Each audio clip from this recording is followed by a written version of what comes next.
Hello, I'm Andy. I'm your local sewing machine tech here in Southern Oregon at the Sewing Works. Today I'm going to give you a few pointers on what you can do to help keep your sewing machine running nice and smooth between services. Come on into my closet.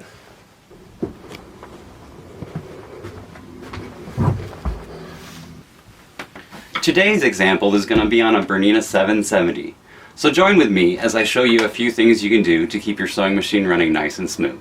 I'm going to use this machine because it's a very common Bernina that's out there. It also has parts that are very similar to the 4 series and the 5 series. Also the new 990.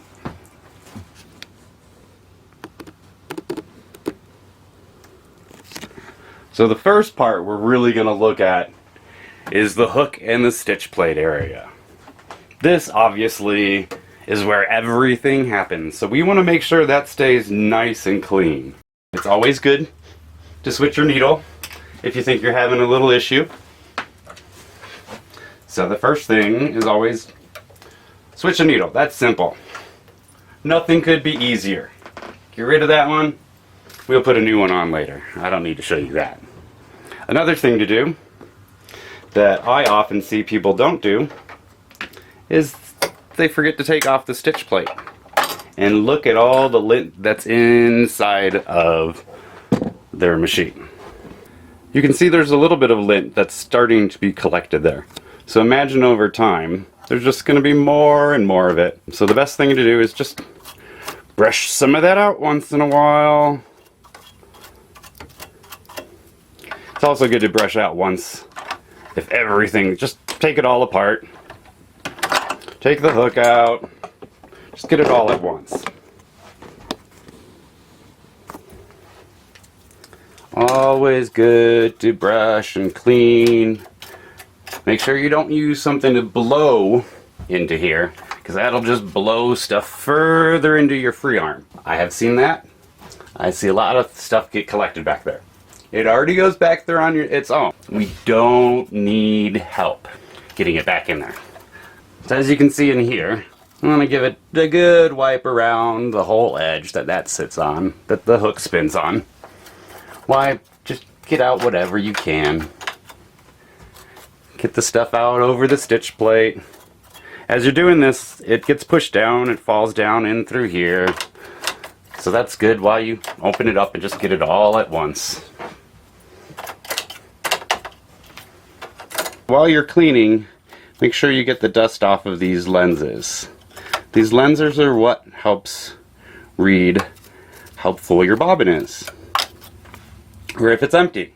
If those sensors get blocked, you will definitely have some bobbin sensor issues. While we're in here, let's do that most basic thing we all get taught we should do. When you switch a bobbin, if you've been sewing for a while, if you just get into your machine for the day, it's always good to give it a little drop of oil. So you'll see there's the little concave spot. That's where you want to drop it. Right where that hook sits and spins around. That's going to keep it spinning quietly for you. You put oil there so that the metal on metal doesn't have much friction, because that's going to cause a lot of heat.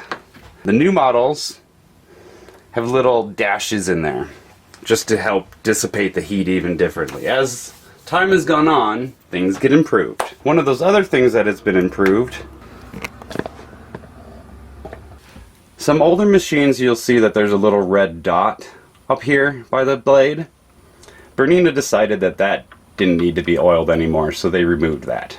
That was putting too much oil onto the hook. So you can just ignore that if you have an older machine with a red dot. Before you start putting it back together, also make sure you put a little drop of oil on the felt pads. And then we can start putting the machine back together.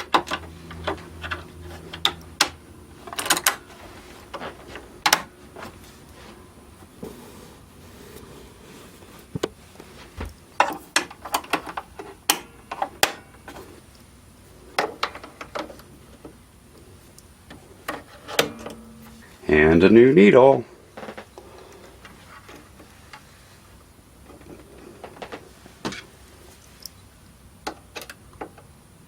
Just a tiny little extra twist. Before I put the bobbin back in, I'm going to show you a little trick to make sure you keep the tension disc clean. I take a little piece of cardstock